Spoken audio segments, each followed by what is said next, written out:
ॐ भूर्भुवः स्वः तत्सवितुर्वरेण्यं भर्गो देवस्य धीमहि धियो यो नः प्रचोदयात्। ॐ सहना भवतु सहनौ भुनक्तु सह वीर्यं करवावहै तेजस्विनावधीतमस्तु मा विद्विषावहै। ओम शांति शांति शांति। सभी को सदर नमस्ते। ईश्वर की महती अनुकंपा से हम इस समय व्यवहार भानु का स्वाध्याय करते हैं। व्यवहार भानु के पिछले पाठ में हम विचार किए थे कि सत्य असत्य का निर्णय किन किन साधनों से होता है। 5 साधन बताया गया। ईश्वर पृष्ठ सब अलग अलग पुस्तक में अलग अलग है, तो इसमें आगे बढ़ेंगे तो आपको मिल जाएगा। ईश्वर और उसके गुणकर्म स्वभाव और वेद विद्या, सृष्टि क्रम, प्रत्यक्ष आदि 8 प्रमाण, आप्तों का आचार, उपदेश, ग्रंथ और सिद्धांत, और अपने आत्मा की साक्षी, अनुकूलता, जिज्ञासा, पवित्रता और विज्ञान, ये 5 क्रम से दिया है पुस्तक में।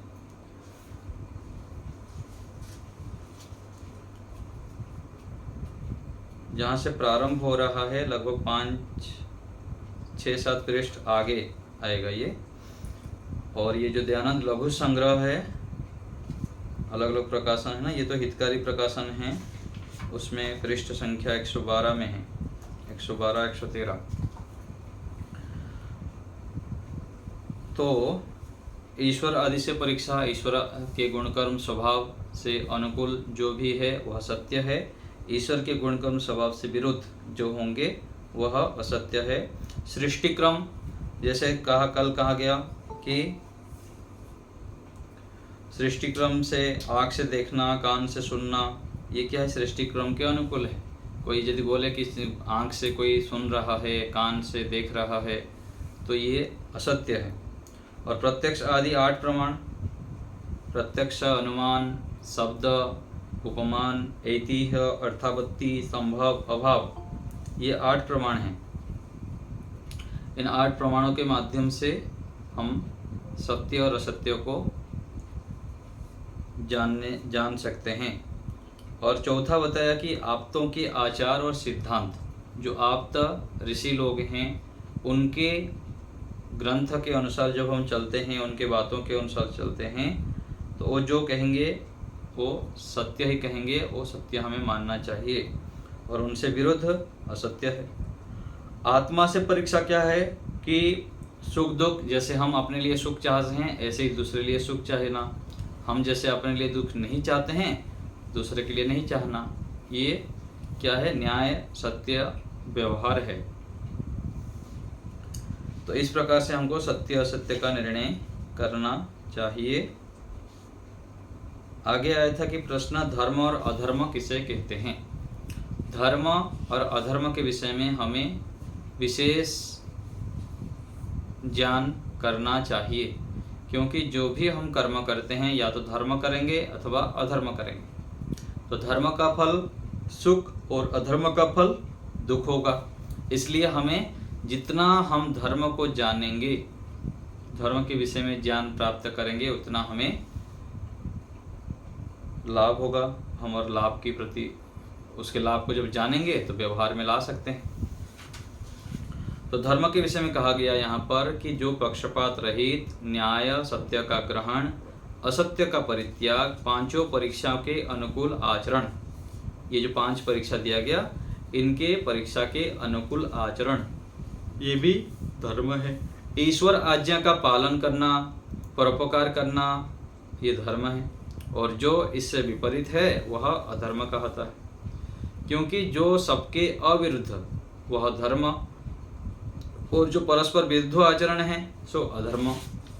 क्यों करना कहावे, अर्थात जो विरुद्ध व्यवहार है, जो शास्त्रयुक्त है और सभी जो श्रेष्ठ पुरुषों से विरुद्ध कथन, श्रेष्ठ पुरुषों के कथन से विरुद्ध आचरण करना, यह अधर्म कहाएगा। देखो, किसी ने किसी से पूछा कि तेरा क्या मत है। उसने उत्तर दिया कि मैं जो मानता हूँ। उससे उसने पूछा कि जो मैं मानता हूँ क्या है, तो उसने कहा कि अधर्म। यही पक्षपात अधर्म का स्वरूप है।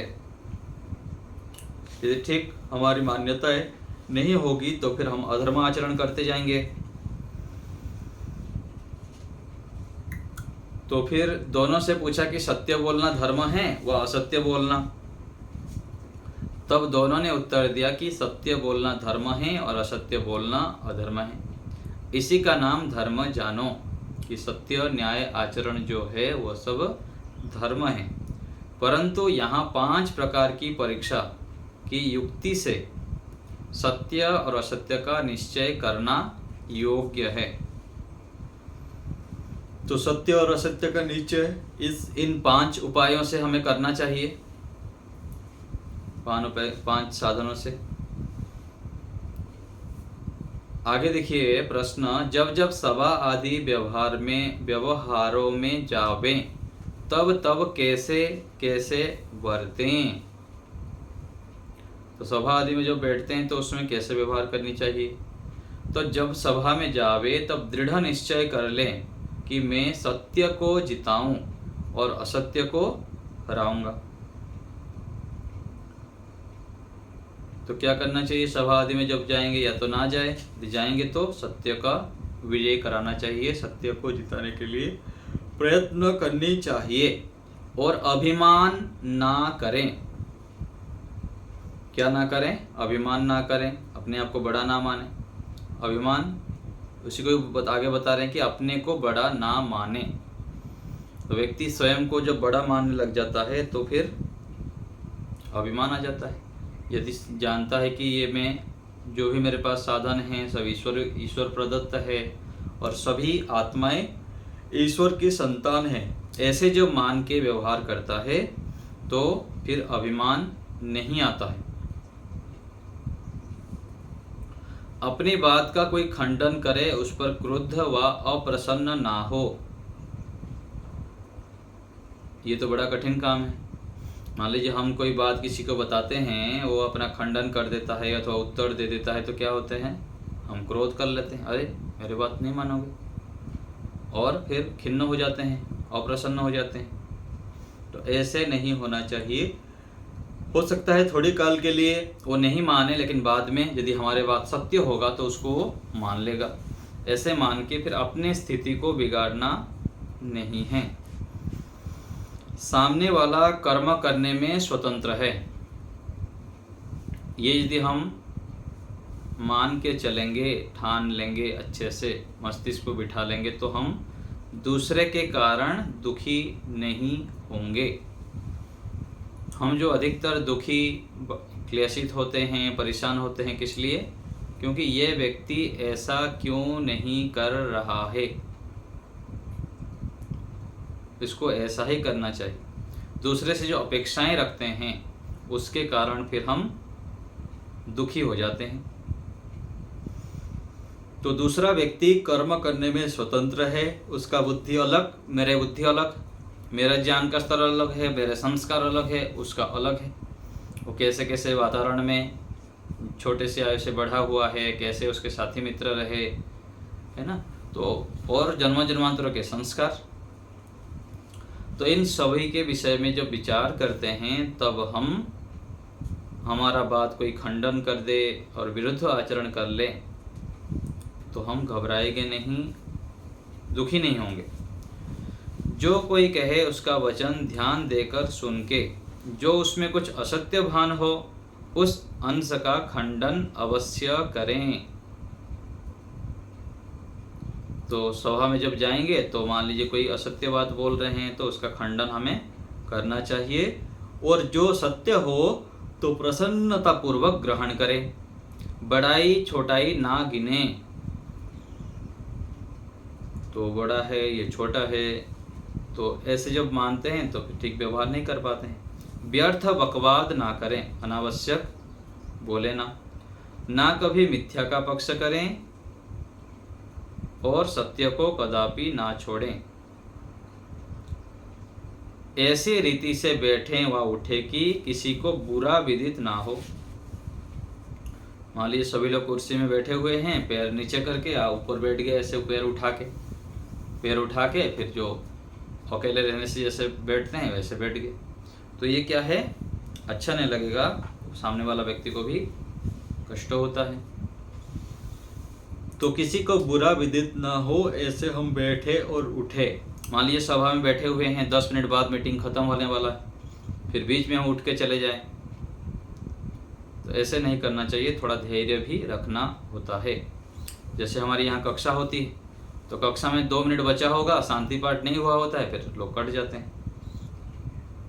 तो सभा आदि में जाने और आने का नियम भी हमें करना चाहिए, चाहे कक्षा में हो चाहे कहीं पर बैठते हैं, तो वहाँ पर भी समय पर पहुँच जाना और बाद में भी थोड़ी 1 मिनट 2 मिनट के लिए प्रतीक्षा करनी चाहिए, शांति पाठ के बाद जाना चाहिए।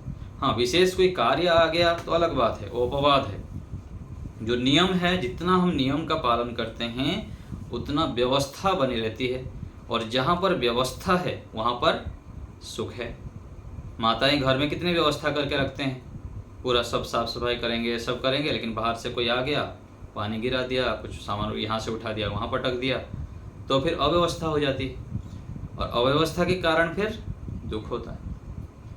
इसलिए तो कहा जाता है कि जो भी चोरी कहा गया, जो अस्तेय कहा गया कि दूसरे को बिना पूछे उसके वस्तु नहीं उठाना, ये चोरी हो जाता है।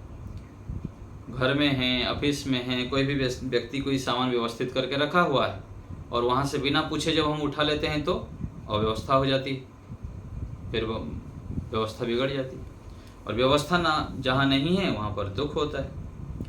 तो ये कहा जा रहा है कि सभा आदि में जब जाएं तो ऐसे रीति से बैठे उठे कि जिससे किसी को बुरा ना लगे। सर्वहित पर दृष्टि रखे, सबके हित के लिए दृष्टि रखें, जिससे सत्य की बढ़ती और असत्य का नाश हो उसको करे। ठीक है, तो सब सर्वहित का ध्यान रखें। कहीं बाजार में गए, गाड़ी रखने के लिए स्थान तो है साइड में, हम रास्ते में रख दिए कि दूसरे को जाने आने में कष्ट हो गया, तो ये क्या है, सर्वहित का ध्यान नहीं रखें हम। घर में भी ऐसे ही करना चाहिए, परिवार में जहाँ भी हम रहते हैं, ऐसे कोई कार्य ना करें कि दूसरे को हानि हो। तो इस प्रकार से कार्य करें कि जिससे दूसरे को सुख हो।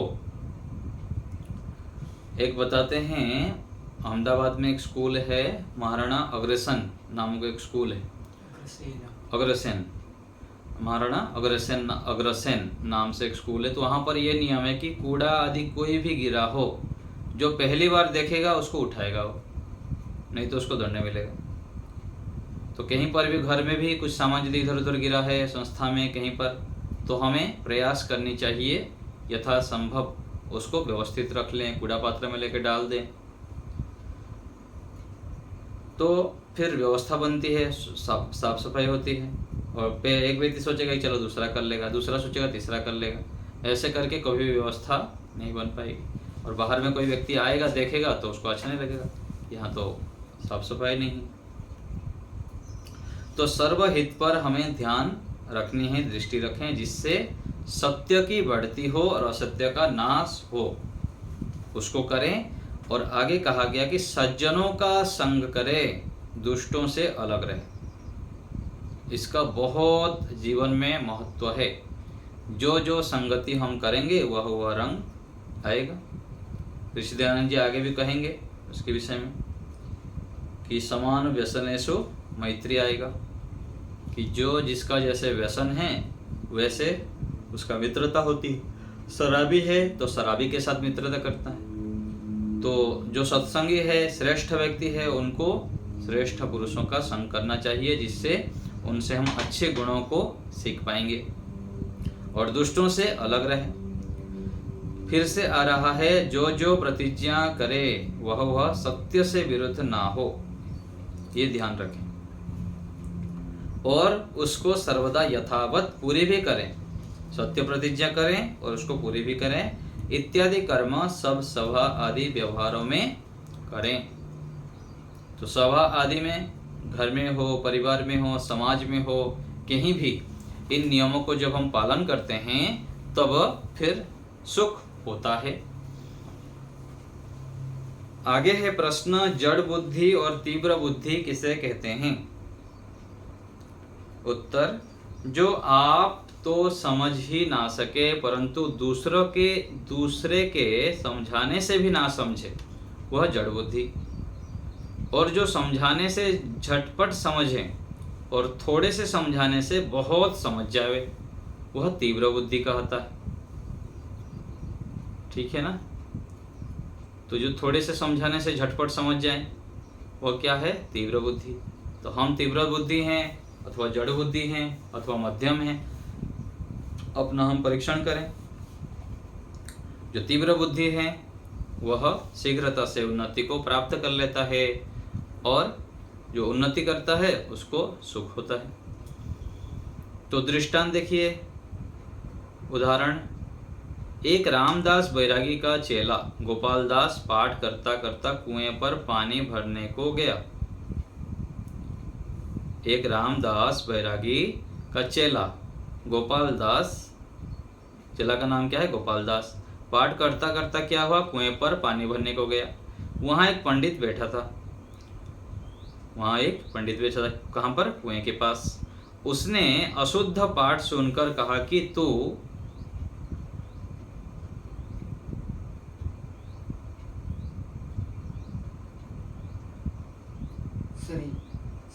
यहाँ जो आया है तो एक रामदास बैरागी का चला गोपालदास पाठ करता हुआ पानी भरने के गया। वहां एक पंडित बैठा था। उसने अशुद्ध पाठ सुनकर कहा कि तू श्री गणेशा जन्म ऐसा घोकता है सो शुद्ध नहीं है। श्री गणेशाय नमः ऐसा शुद्ध पाठ कर। तब वह बोला कि मेरे महंत जी बड़े पंडित हैं, उसने जैसा मुझको सुनाया है वैसा ही कहूँगा।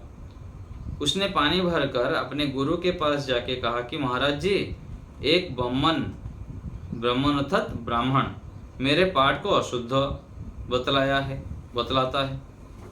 तब खाकी जी ने चेलों से कहा कि उस ब्राह्मण को यहाँ बुला लाओ। वह गुरु की लंडी मेरे चेले को क्यों बहकाया और शुद्ध को अशुद्ध क्यों बतलाता है? ये शुद्ध लिख रहा है, ये भी गलत है, शुद्ध जो बोल रहा है।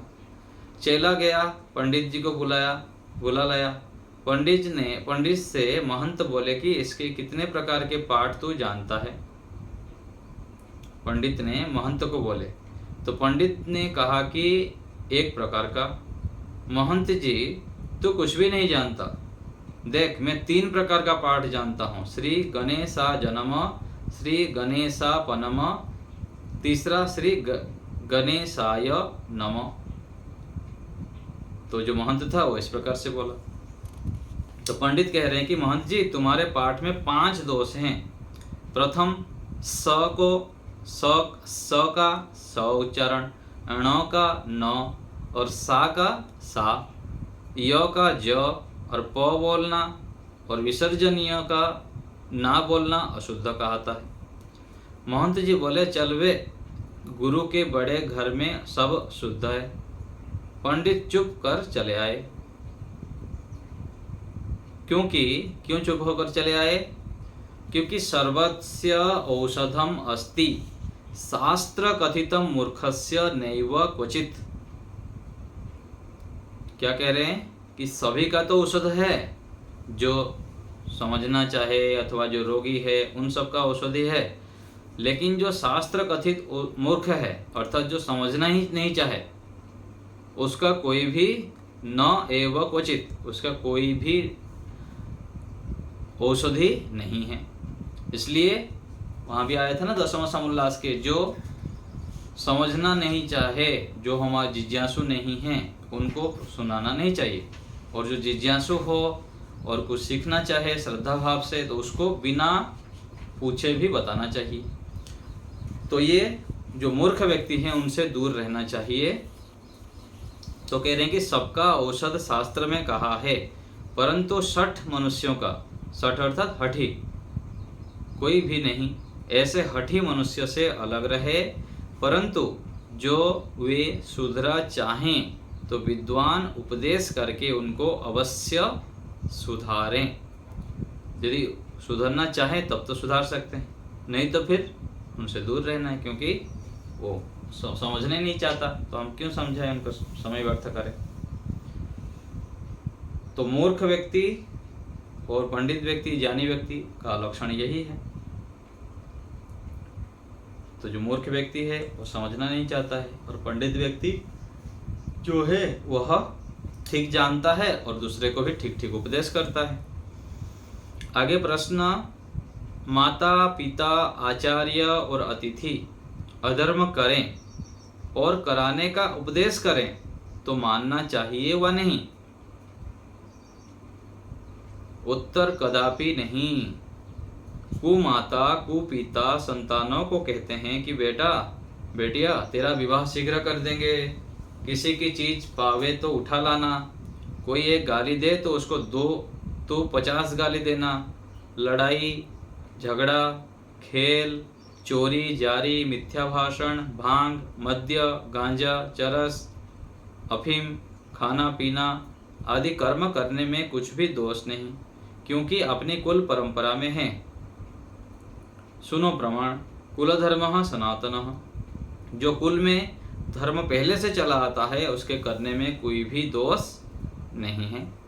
तो जैसे दूसरे परंपरा वाले लोग हैं, कुछ दुष्ट व्यक्ति जो मांस मछली आदि खाते हैं और भी कुभक्ष करते हैं, अभक्ष्य पदार्थ भक्षण करते हैं, वो पहले से चले आ रहा था, वो भी उसी प्रकार से चलते रहते हैं। पिताजी शराब आदि पीते हैं तो संतान भी शुरू कर देते हैं, तंबाकू खाना भी ऐसे ही शुरू कर देते हैं। तो ये सब क्या है? विरुद्ध आचरण है। माता पिता यदि ऐसे उस उपदेश करे तो उनकी बात नहीं माननी चाहिए, चाहे जितना भी कठिनाई हो, बाधा हो, उसको बिल्कुल ही मानना नहीं चाहिए, उनसे दूर हो जाना चाहिए। तो ऐसे भी कुछ माता पिता आप देखे होंगे मिल जाते हैं जो संतानों को दुष्ट उपदेश करते हैं, गलत मार्ग पर चलाते हैं। सुसुंतर बोले कि जो तुमने शीघ्र विवाह करना, किसी की चीज उठा लाना आदि कर्म कहे वे दुष्ट मनुष्य के काम हैं। ऐसे संतान माता पिता को, गुरु को बोले किसी की चीज उठा लाना आदि कर्म दुष्ट मनुष्य का है, तो श्रेष्ठों के नहीं, किंतु श्रेष्ठ तो ब्रह्मचर्य से पूर्ण विद्या पढ़कर स्वयंवर अर्थात पूर्ण युवा अवस्था में दोनों की प्रसन्नता पूर्वक विवाह करना। किसी की करोड़ों की चीज जंगल में भी पड़ी देखकर कभी ग्रहण करने की मन में भी इच्छा नहीं करना। देखिए कितनी बड़ी बात बोल दी है यहाँ पर। तो करोड़ों की चीज पड़ा हो लेकिन मन में भी इच्छा नहीं करना, उसको मिट्टी के ढेला के समान समझना। एक आता है ना श्लोक, क्या है? पुष्पम दृष्ट्वा फलम दृष्ट्वा दृष्ट्वा च नवयौवनम एकांते कांचनम दृष्ट्वा कस्य नो विचलेत मनः। पुष्पम दृष्ट्वा फलम दृष्ट्वा दृष्ट्वा च नवयौवनम। मान लीजिए कि कोई फल देख लिया कहीं पर एकांत में, फूल देख लिया, कोई देखने वाला नहीं है तो व्यक्ति तोड़ देता है। अच्छे फल है तोड़ के खा लेता है, और अच्छे फूल है तोड़ के ले लेता है, चलो फूल तो ले सकते हैं सोच के, जबकि बिना मालिक की अनुमति के नहीं तोड़ना चाहिए। और जो फूल फल आदि है, फल तो चलो मालिक की अनुमति से, और फूल भी, फूल पेड़ में अच्छा लगता है, तोड़ना नहीं चाहिए उसको। तो किसी के सामान को बिना पूछे एकांत में जब देख लेते हैं तो उठाना नहीं है। और दृष्टवा च नवयौवनम, तो कोई सुंदर स्त्री आदि को भी देखे एकांत स्थान में तो मन में विचलन हो जाता है। और आगे कहा गया कि एकांते कांचनम दृष्टवा, सोना यदि पड़ा है, मोती हीरा कुछ पड़ा हुआ है तो देखकर किसका मन विचलित नहीं होगा? विचलित हो जाता है। तो इसलिए जिसका विचलित नहीं होता है वो क्या है? पंडित है, ज्ञानी है, विद्वान है, योगाभ्यासी है, साधक है। और बुद्धिमान है, ईश्वर भक्त है। तो हमें एकांत में भी किसी की वस्तु चाहे जितना भी महत्वपूर्ण हो उसको उठाना नहीं है, पत्थर के समान समझना है। तो कह रहे हैं कि जंगल में भी पड़े देखकर कभी ग्रहण करने की मन में भी इच्छा नहीं करना आदि कर्म किया करते हैं। कौन? जो सुसंतान होते हैं, श्रेष्ठ बालक होते हैं, मनुष्य होते हैं। जो जो तुम्हारे उत्तम कर्म और उपदेश हैं उनको तो हम मानेंगे, ग्रहण करते हैं। सुसंतान बोल रहा है, अन्य को नहीं ग्रहण करेंगे, कभी भी नहीं। परंतु तुम कैसे ही हो,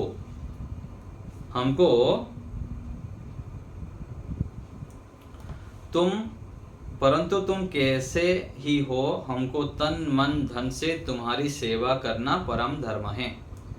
तो माता पिता जैसे भी हो उनका सेवा करना हमारा परम धर्म है। थोड़ा सा भी माता पिता से, सास ससुर से प्रतिकूलता हो गई तो फिर भाग जाते हैं, ये उसका स्वभाव ठीक नहीं है, वैसा कर रहा है, वैसा कर रहा है। ऐसे करना क्या है? पाप है, अधर्म है। तो माता पिता चाहे जैसे भी हो उनकी सेवा करना संतानों का धर्म है, क्योंकि उन्होंने बहुत कष्ट उठाकर हमको बड़ा किए हैं। इसीलिए उनके कुछ थोड़े मोड़े प्रतिकूल यदि व्यवहार भी होता है तो उसको सहन कर लेना चाहिए, उनकी सेवा करने में कभी भी कमी नहीं रखनी चाहिए। ये कह रहे हैं ऋषि दयानंद जी ने। तो आप कैसे भी हो, आपका सेवा करना तन मन धन से हमारा कर्तव्य है, ऐसा सुसंतान कह रहा है। क्योंकि तुमने बाल्य अवस्था में जैसी हमारी सेवा की है वैसी तुम्हारी सेवा हम क्यों ना करें, अवश्य करेंगे। सुसंतान ऐसे कह रहा है। फिर आगे कुसंतान आहो। कुसंतान कहता है कि श्रेष्ठ माता पिता और आचार्य अतिथियों की अभागीय संतान कहते हैं कि हमको खूब खिलाओ पिलाओ, खेलने दो, हमारे लिए कमाया करो, जब तुम मर जाओगे तब हम ही को सब काम करना पड़ेगा, शीघ्र विवाह कर दो, नहीं तो हम इधर उधर लीला करेंगे, बाग में जाके नाच तमाशा करेंगे, वह भाग जाएंगे, वह वैरागी हो जाएंगे। पढ़ने में बड़ा कष्ट होता है, हमको पढ़ के क्या करना है, क्योंकि हमारी सेवा करने वाले तुम तो हो, बने ही हो। हमको सेल सपेटा सपट्टा, सवारी, शिकारी, नाच तमाशे, खाने पीने, ओढ़ने पहनने के लिए खूब दिया करो, नहीं तो जब हम जवान होंगे तब तुमको समझ लेंगे। ये कौन कहता है? जो कुसंतान है, दुष्ट संतान है। तो यदि आप अभी हमको नहीं देंगे तो देखना बड़े हो जाएंगे तो तुम्हारा फिर मजा चखा देंगे आपको, फिर समझ लेंगे आपको। तो दंडा दंडी, नखा नखी, कैसा कैसी, मुष्टा मुष्टि, युद्धम एव अन्यत किम। यदि ऐसे संतान होंगे तो क्या होगा? ऐसे ऐसे संतान दुष्ट कहते हैं। हाथापाई करना, पिटा मारामारी करना, केस एक दूसरे खींचना। तो जब ऐसे संतान होंगे तो फिर वहां पर ये सब होता है। तो संतानों को गर्भ से ही अच्छी शिक्षा देनी चाहिए। आगे भी जो छोटे आयु में ही उनको अच्छे अच्छे शिक्षा, अच्छी जगह ले जाना, उनको अच्छे संस्कार यदि देंगे तो बड़े होकर फिर संतान बिगड़ेंगे नहीं। आगे उत्तम माता आदि कहते हैं कि सुनो लड़कों, तुम अब तुम्हारी पढ़ने, सुनने, सत्संग करने, अच्छी अच्छी बात सीखने, वीर्य निग्रहण करने, आचार्य आदि की सेवा करके विद्वान होने, शरीर और आत्मा की पूर्ण युवा अवस्था आदि उत्तम कर्म करने की अवस्था है। जो चुकोगे तो फिर पछताओगे, ये अच्छे माता पिता कहते हैं।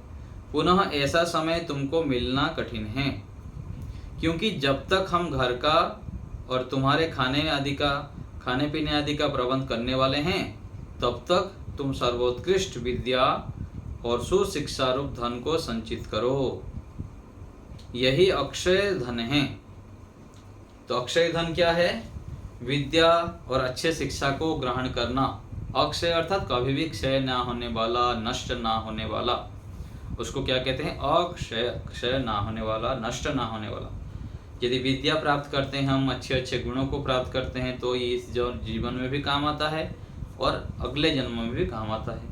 इसलिए इसको अक्षय धन कहते हैं, जिसको न चोर आदि ले सकते हैं, ना भार होता है, और जितना दान करोगे उतना ही अधिक अधिक बढ़ता जाएगा।